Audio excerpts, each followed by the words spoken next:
എല്ലാവർക്കും നമസ്കാരം. മായച്ചാരിലേക്ക് സ്വാഗതം. ചിത്തിര നക്ഷത്രക്കാരുടെ സമ്പൂർണ്ണ വിഷുഫലം ആണ് പറയുന്നത്.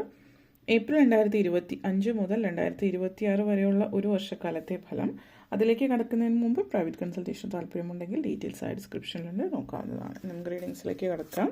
ചിത്തിര നക്ഷത്രക്കാരുടെ ഒരു വർഷക്കാലത്തെ സമ്പൂർണ്ണ വിഷുഫലം ഏപ്രിൽ 2025 മുതൽ 2026 വരെയുള്ള ഒരു വർഷക്കാലത്തെ ഫലമാണ് പറയുന്നത്.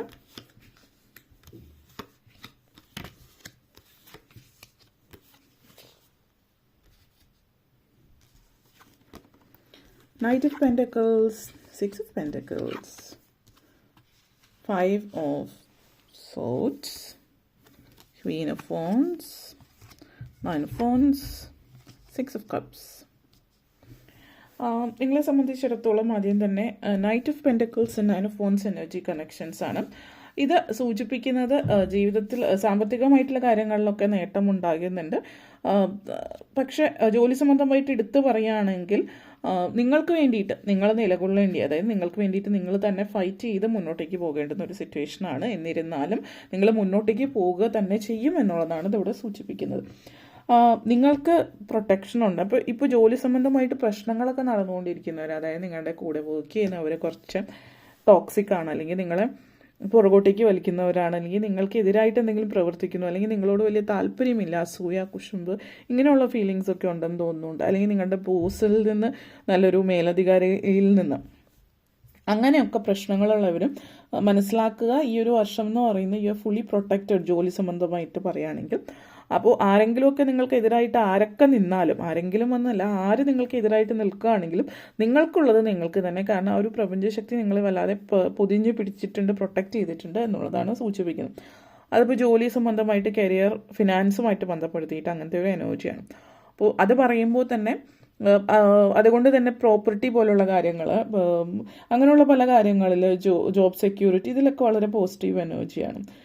പാസ്റ്റിൽ നിങ്ങൾ ഒത്തിരി അധികം ത്യാഗങ്ങൾ ചെയ്തിട്ടുണ്ടാവും ഈ ഒരു ഏതെങ്കിലും ഒരു പ്രത്യേക കാര്യത്തിന് വേണ്ടിയിട്ട്. ഇപ്പോൾ കരിയർ ആയിരിക്കാം, അല്ലെങ്കിൽ എന്തെങ്കിലും ഒന്ന് നേടുന്നതിന് വേണ്ടിയിട്ട്, പ്രത്യേക വീടായിരിക്കാം, പ്രോപ്പർട്ടി ആയിരിക്കാം. അപ്പോൾ അതിന് വേണ്ടിയിട്ട് നിങ്ങൾ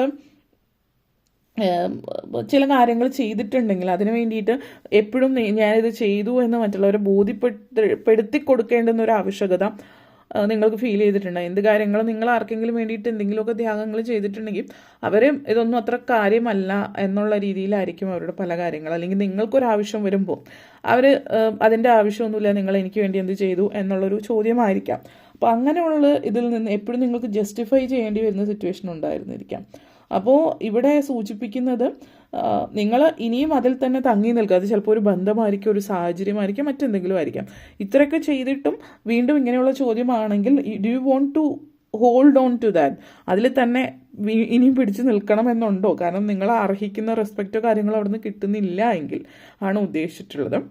അപ്പോൾ അങ്ങനത്തെ ഒരു സിറ്റുവേഷനിൽ ഒരു പക്ഷേ ആ ഒരു നിങ്ങൾക്ക് വേണ്ടിയിട്ട് പുതിയതായിട്ട് എന്തെങ്കിലും നിങ്ങളെ വേണ്ടത്ര റെസ്പെക്റ്റ് ചെയ്യുന്ന, വാല്യൂ ചെയ്യുന്ന ഒരു സാഹചര്യത്തിലേക്ക് പോകാനുള്ള അവസരം നിങ്ങൾക്കുണ്ട്. വീണ്ടും നിങ്ങളിങ്ങനെ കടിച്ചു തൂങ്ങി കിടക്കേണ്ട ആവശ്യകതയില്ല എന്നുള്ളതാണ്. ഇതൊരു ഫ്രീ ചോയ്സാണ്. നിങ്ങൾക്ക് തീരുമാനിക്കാം നിങ്ങൾ ആ അർഹതപ്പെട്ട റെസ്പെക്റ്റ് ഇല്ലാതെ അവിടെ തന്നെ കിടക്കണോ, അതോ protect what is yours by all means. അതായത് നിങ്ങളുടേത് എന്താണോ, അത് നിങ്ങളുടെ ആത്മാഭിമാനമായാലും നിങ്ങളുടെ പ്രോപ്പർട്ടി ആണെങ്കിലും മറ്റെന്തെങ്കിലും ആണെങ്കിലും അത് നിങ്ങളുടേതാണ് എന്നുള്ളത് മനസ്സിലാക്കി അതിന് വേണ്ടിയിട്ട് ഫൈറ്റ് ചെയ്യുക എന്നുള്ളതാണ്. അതേപോലെ തന്നെ നിങ്ങളുടെ മെൻ്റൽ പീസാണ് ഏറ്റവും പ്രധാനമായിട്ടുള്ള കാര്യം. മാനസികമായിട്ടുള്ളൊരു മനസ്സമാധാനം ഇല്ലെങ്കിൽ പിന്നെ വേറെ എന്തുണ്ടായിട്ടും കാര്യമില്ല എന്ന് പറയുന്ന പോലെയാണ്. അപ്പോൾ നിങ്ങളത് മനസ്സിലാക്കുക, എന്താണ് നിങ്ങൾക്ക് അർഹതപ്പെട്ടത് എന്നുള്ളതും കൂടിയിട്ട് ചിന്തിക്കുക. കാരണം ഇവിടെ നമുക്ക് അർഹതപ്പെട്ടത് ഒരു കാരണവശാലും മറ്റുള്ളവർക്ക് വിട്ടുകൊടുക്കേണ്ട ആവശ്യമില്ല. ചില ആളുകൾ ചിലപ്പോൾ പറയുന്നത് കേൾക്കുക, ഒരാൾക്ക് നല്ലൊരു ജോലിയും കാര്യങ്ങളൊക്കെ ഉണ്ട്, ഒരു മകനോ മകൾക്കോ ചിലപ്പോൾ നല്ല ജോലിയുണ്ട്, അപ്പോൾ നിങ്ങൾക്ക് ഇതൊക്കെ ഉണ്ടല്ലോ, പിന്നെ നിങ്ങൾക്ക് എന്തിനാണിത് എന്ന് പറഞ്ഞിട്ട് നിങ്ങൾക്ക് അർഹതപ്പെട്ടത് മറ്റൊരാൾക്ക് വെറുതെ കൊടുക്കാൻ നിങ്ങളോട് ആവശ്യപ്പെടുന്നുണ്ടാവും. പക്ഷേ നിങ്ങൾക്കൊരു നല്ല ജോലിയോ കാര്യങ്ങളോ ഉണ്ടെങ്കിൽ ആ മറ്റേ ആൾക്കും അതേപോലെയുള്ള വിദ്യാഭ്യാസവും കാര്യങ്ങളും നൽകിയിട്ടുണ്ടാവാം. പക്ഷെ അവരത് പഠിച്ചില്ല, അവരതിനെ ശ്രമിച്ചില്ല, അതുകൊണ്ട് അവർക്ക് ഏൺ ചെയ്യാൻ പറ്റിയില്ല. പക്ഷെ നിങ്ങൾക്കുള്ളതെല്ലാം നിങ്ങളായിട്ട് അധ്വാനിച്ചുണ്ടാക്കിയതാണ് ഇതും ഉൾപ്പെടെ. അപ്പോൾ നിങ്ങൾ അധ്വാനിച്ചുണ്ടാക്കിയത് കൂടാതെ പാരൻസ് അധ്വാനിച്ചതും എല്ലാം അവർക്ക് തന്നെ എന്നുള്ള രീതിയിലേക്ക് വരുമ്പോൾ അങ്ങനെയുള്ള കാര്യങ്ങൾ നിങ്ങൾ കുറച്ച് സ്ട്രോങ് ആയിട്ട് നിൽക്കുന്നതായിരിക്കും നല്ല. കാരണം ഇത് നിങ്ങൾക്ക് അർഹതപ്പെട്ടതാണ്. ഒന്ന് നിങ്ങളായിട്ട് അധ്വാനിച്ചതോ അല്ലെങ്കിൽ നിങ്ങളുടെ പാരൻസിൻ്റെ ആണെങ്കിലും രണ്ടു പേർക്കും തുല്യമായിട്ടുള്ള അവകാശമാണ്. അത് ചോദിക്കുമ്പോൾ അത് നിങ്ങൾ ഒരു സെൽഫിഷ് ആണെന്ന് വരുത്തി തീർക്കുന്നുണ്ടെങ്കിൽ അതിൽ വീണ് പോകാതിരിക്കുക, അല്ലെങ്കിൽ വീണ് പോയിട്ട് വെറുതെ ഒരാൾക്ക് ദാനം എന്നുള്ള രീതിയിൽ കൊടുക്കാതിരിക്കുക എന്നുള്ളതും സൂചിപ്പിക്കുന്നുണ്ട്. അതേപോലെ 6 of pentacles and queen of phones energy connections ആണ്. സ്റ്റഡി ആയിട്ടുള്ള ഗ്രോത്ത് ആണ് ലൈഫിൽ കാണിക്കുന്നത്. അതേപോലെ തന്നെ സീരിയസ് ആയിട്ടുള്ള എന്തെങ്കിലും കാര്യത്തിൽ ഓഫർ നിങ്ങൾ കൊടുക്കുന്നുണ്ട് ആർക്കെങ്കിലും, ഇന്നത് ചെയ്യാം, ഇന്ന പോലെ ആവാം എന്നുള്ളത്. ഇപ്പോൾ നിങ്ങളുടെ ബിസിനസ്സിലായിരിക്കും മറ്റെന്തെങ്കിലും തരത്തിലാണെങ്കിൽ എന്തെങ്കിലും ഓഫർ കൊടുക്കുന്നുണ്ടെങ്കിൽ ടേക്ക് ഇറ്റ് സീരിയസ്ലി, അതോ സീരിയസ് ആയിട്ട് തന്നെ എടുക്കുക എന്നുള്ളതാണ് സൂചിപ്പിക്കുന്നത്. ബിസിനസ്, ഇൻവെസ്റ്റ്മെൻറ്റ്, പ്രൊജക്റ്റ് ഇതിനൊക്കെയുള്ള സാധ്യതയുള്ള സമയമാണ്. Take your career seriously. ഇപ്പോൾ കരിയറിൽ അത്ര ഒരു നല്ല പുരോഗതിയൊന്നും ഇല്ലാത്ത സമയമായതുകൊണ്ട് അത് ലൈറ്റായിട്ട് എടുക്കുന്നുണ്ടെങ്കിൽ ഇനി അങ്ങോട്ടേക്ക് അത് സീരിയസ് ആയിട്ട് എടുത്താൽ വലിയ ഉയരങ്ങളിൽ എത്താനായിട്ട് നിങ്ങൾക്ക് പറ്റുമെന്നുള്ളതാണ്. This is the right time to make serious decision. അപ്പോൾ നേരത്തെ പറഞ്ഞ പോലെ തന്നെ ലൈഫിനെ പറ്റിയുള്ള സീരിയസ് ഡിസിഷൻ, പ്രോപ്പർട്ടി, നിങ്ങളുടെ സ്വത്ത് വകകൾ, അതേപോലെ നിങ്ങളുടെ കരിയർ, ഏത് കാര്യത്തിനാണെങ്കിലും റൈറ്റ് ഡിസിഷൻ, അതായത് ഫ്യൂച്ചറിലേക്ക് നിങ്ങളുടെ ഫ്യൂച്ചർ സെക്യൂർ ആവുന്ന രീതിയിലും ലോങ് ടേം ഫ്യൂച്ചറാണ്. ഇപ്പോൾ ബിസിനസ്സോ ജോലിയാണെങ്കിൽ ലോങ് ടേമിലേക്ക് അത് സെക്യൂർ ആക്കുന്ന രീതിയിലുള്ള പ്രധാനപ്പെട്ട തീരുമാനങ്ങൾ, റൈറ്റ് ഡിസിഷൻസ് എടുക്കാൻ പറ്റുന്നൊരു സമയം കൂടിയിട്ടാണ് ഈ ഒരു സമയം എന്നുള്ളതാണ് സൂചിപ്പിക്കുന്നത്. അതേപോലെ തന്നെ എനർജി, നിങ്ങളുടെ ഈ ഒരു എനർജി വളരെ ജനറസ് ആണ്. നിങ്ങളുടെ ഇത് പറയുകയാണെങ്കിൽ ഈ ഒരു ജനറോസിറ്റി എന്ന് പറയുന്നത് നല്ല കാര്യമാണ്, അത് നമ്മൾ ദയാദാക്ഷിണ്യം. പക്ഷേ ചില ആളുകൾ നിങ്ങളുടെ ദയയെ ഒരു അവസരമായിട്ടെടുത്ത് അവർ ജീവിതത്തിൽ ഒന്നും ചെയ്യാതെ മറ്റുള്ളവരുടെ ഇത്തിൽ കണ്ണികളായിട്ട് ഇരിക്കുന്നവരുണ്ട്. അതിനിപ്പോൾ നിങ്ങൾക്ക് എത്ര പ്രിയപ്പെട്ടവരാണെങ്കിലും ഈ ഒരു എനർജി എന്ന് പറയുന്നത് നിങ്ങളുടെ കാരുണ്യം മറ്റുള്ളവർ അനാവശ്യമായിട്ട് മുതലെടുക്കുന്ന ഒരു സിറ്റുവേഷൻ ആവാം. ചാരിറ്റി അല്ലെങ്കിൽ ആ ഒരു രീതിയിൽ മറ്റുള്ളവരെ സഹായിക്കുന്ന ഒരു കാര്യത്തിലേക്ക് പോകുന്ന നല്ല കാര്യമാണ്. പക്ഷേ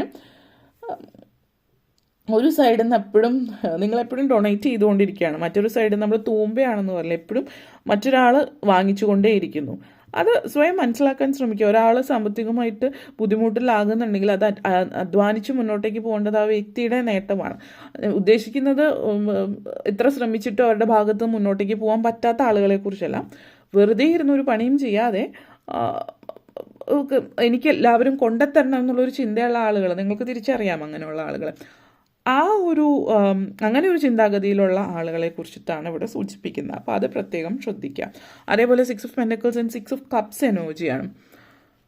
വീണ്ടും നിങ്ങളുടെ ദയാദാക്ഷിണ്യം മറ്റുള്ളവരെ മുതലെടുക്കുന്നു എന്നുള്ള എനർജി. അതേപോലെ തന്നെ ഇവിടെ സൂചിപ്പിക്കുന്ന സൗഹൃദങ്ങൾ, നല്ല സൗഹൃദങ്ങളുണ്ട്, ഇല്ല എന്നുള്ളതല്ല. പക്ഷേ ചില സൗഹൃദങ്ങളും നിങ്ങളെ മുതലെടുക്കുന്നതായിരിക്കും. ഇപ്പോൾ നിങ്ങളത് പ്രത്യേകം ശ്രദ്ധിച്ചാൽ നന്നായിരിക്കും. പിന്നെ എല്ലാ കാര്യത്തിലും ഫോളോ യുവർ ഇൻഡ്യൂഷൻ, നിങ്ങളുടെ മനസ്സെന്താണോ പറയുന്നത് അത് ഫോളോ ചെയ്യുക. വിദ്യാർത്ഥികളെ സംബന്ധിച്ചിടത്തോളം പ്രത്യേകിച്ച് പറയുകയാണെങ്കിൽ സൗഹൃദങ്ങൾ നല്ലതാണ്. പക്ഷെ എന്താണ് നിങ്ങൾക്കറിയാമല്ലോ, പലതരത്തിലുള്ള സുഹൃത്തുക്കൾ ഉണ്ടാവാം. അപ്പോൾ അത് ശ്രദ്ധിച്ചും കണ്ടുമൊക്കെ കൈകാര്യം ചെയ്യാം. വീട്ടമ്മമാരെ സംബന്ധിച്ചും ഈ പറയുന്ന പോലെ ബന്ധങ്ങളിൽ തുറന്നു പറയാൻ പറ്റാത്ത ബന്ധങ്ങളാണെങ്കിൽ സംസാരിക്കുക. കാരണം ഇങ്ങനെ ഒരു സിറ്റുവേഷൻ ആണെങ്കിൽ നിങ്ങൾക്ക് നിങ്ങളുടെ മനസ്സിലുള്ളത് തുറന്നു പറയാൻ പറ്റുന്നില്ല എങ്കിൽ അതിൽ പ്രത്യേകിച്ച് നിങ്ങളുടെ മനസ്സ് എങ്ങനെ മുന്നോട്ടേക്ക് കൊണ്ടുപോകണം എന്നുള്ളതൊന്നും നിങ്ങൾക്ക് അല്ലെങ്കിൽ നിങ്ങളുടെ ജീവിതം എങ്ങനെ മുന്നോട്ടേക്ക് കൊണ്ടുപോകണം, നിങ്ങൾ എന്തൊക്കെയാണ് ഫീൽ ചെയ്യുന്നത്, ലൈഫിൽ എന്തൊക്കെ ഫ്രസ്ട്രേഷൻസ് ഉണ്ട്, ഇതൊന്നും തുറന്നു പറയാൻ പറ്റുന്നില്ലാത്തൊരു ബന്ധമാണെങ്കിൽ നിങ്ങൾ അവർ ശ്രദ്ധിക്കുന്നില്ല എന്ന് പറയുന്നുണ്ടെങ്കിൽ അത് നിങ്ങൾ സംസാരിക്കേണ്ട അനിവാര്യതയുണ്ട്. നിങ്ങൾ പറയുക ഇന്ന കാര്യങ്ങളൊക്കെയാണ് ലൈഫിലുള്ളത്. ഇത് രണ്ടു പേർക്കും പ്രശ്നങ്ങളുണ്ട്. അപ്പോൾ ചില ആളുകൾ പറയും വീട്ടമ്മമാരാകുമ്പോൾ അവർക്കൊരു ടെൻഷനില്ല. കാരണം ജോലി ചെയ്യുന്ന ആളുകൾക്കാണ് മൊത്തം ജോലിയിലെ ടെൻഷൻ എന്നുള്ളത്. ജോലിയിലേതായിട്ടുള്ള ടെൻഷൻ ഉണ്ടാവും. വീട്ടിൽ ഇരിക്കുന്ന ജോലി ചെയ്യുന്നവർ വീട്ടിലെ ജോലിയുടെ അല്ലെങ്കിൽ അവർക്ക് വേറെ പല ടെൻഷൻസും ഉണ്ടാവാം. അപ്പോൾ പലതരത്തിലുള്ള ഓരോരുത്തർക്കും അവരവരുടെ ടെൻഷനാണ് വലുത്. അപ്പോൾ നിങ്ങളെ ആരും ചെറുതാക്കി കാണുന്നത് അനുവദിച്ചു കൊടുക്കാതിരിക്കുക. കമ്മ്യൂണിക്കേറ്റ് ചെയ്യുക. കമ്മ്യൂണിക്കേഷൻ വളരെ പ്രാധാന്യമുള്ളതാണ്, പ്രത്യേകിച്ച് വളരെ ഫ്രസ്ട്രേറ്റഡ് ആയിട്ടുള്ള ആളുകളായിട്ട് ഡീൽ ചെയ്യുമ്പോൾ. ഓണർ യുവർ സെൽഫ്, നിങ്ങൾക്ക് മര്യാദ കൊടുക്കുക, എങ്കിൽ മാത്രമേ മറ്റുള്ളവർ നിങ്ങൾക്ക് വേണ്ട മര്യാദ തരുള്ളൂ എന്നുള്ളതാണ്. അതേപോലെ 5 of sorts and 9 of phones എനർജിയാണ്. അപ്പോൾ ഇവിടെ കോമ്പറ്റീഷൻ കാര്യങ്ങളൊക്കെ കാണിക്കുന്നുണ്ട്. പക്ഷേ ഈ ഒരു കോമ്പറ്റീഷൻ എന്ന് പറയുന്നത് ആരോടുള്ള കോമ്പറ്റീഷനാണ് എന്നുള്ളത് കൂടിയുണ്ട്. നിങ്ങളുടെ ഉള്ളിൽ തന്നെ നിങ്ങളുടെ രണ്ട് തരത്തിലുള്ള മനസ്സുകൾ തമ്മിലുള്ളൊരു കോമ്പറ്റീഷനും ആവാം ഇത്.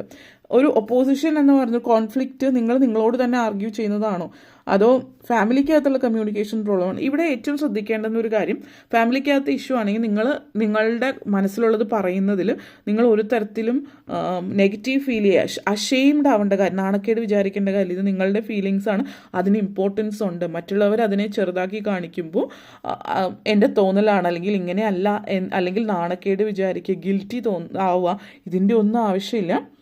സിറ്റുവേഷൻസ് പോസിറ്റീവാണ് ഇവിടെ സൂചിപ്പിക്കുന്ന. അറ്റ്ലീസ്റ്റ് നൗ സിറ്റുവേഷൻസ് ഓപ്പൺ, എല്ലാവർക്കും മനസ്സിലാകുന്നതാണ് നിങ്ങളുടെ ഫീലിങ്സ് എന്തായിരുന്നു എന്നുള്ളത്. അവരത് അടിച്ചമർത്താൻ ശ്രമിച്ചാൽ അതിന് നിന്ന് കൊടുക്കാതിരിക്കുക എന്നുള്ളതാണ്. സ്റ്റേ ഗ്രൗണ്ടഡ്, അഗ്രസീവ് ആവാതിരിക്കുക, പക്ഷെ കാര്യങ്ങൾ തുറന്ന് പറയുക എന്നുള്ളൊരു മെസ്സേജാണ് ഇവിടെ പറയാനുള്ളത്. ഓക്കെ, അപ്പോൾ ഇത്രയും കാര്യങ്ങളാണ് പറയാനുണ്ടായിരുന്നത്. നിങ്ങൾക്ക് ഈ വീഡിയോ ഇഷ്ടപ്പെട്ടുവെങ്കിൽ ലൈക്ക് ചെയ്യാനും ഷെയർ ചെയ്യാനും കമൻറ്റ് ചെയ്യാനും സബ്സ്ക്രൈബ് ചെയ്യാനും മറക്കരുത്. എല്ലാവർക്കും നന്ദി, നമസ്കാരം.